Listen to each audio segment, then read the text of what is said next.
sa kwaderno. Ang ating pagsasama ay kulang. Ang dala ko na panulat, kung ikikwento ko naman ay hindi sapat ang isang araw na kwentuhan. Kahit na magtumagan, pero kung pumasok ka sa aking alala, posible bang maintindihan kung gaano kahalaga.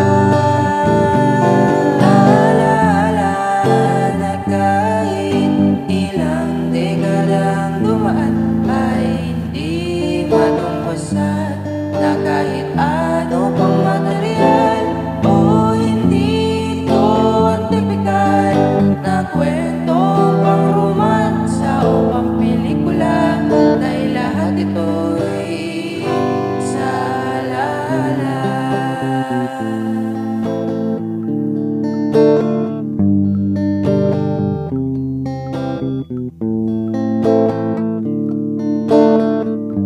May narinig akong balita na ikagugulat ko raw ay di na lang ako nakikinig.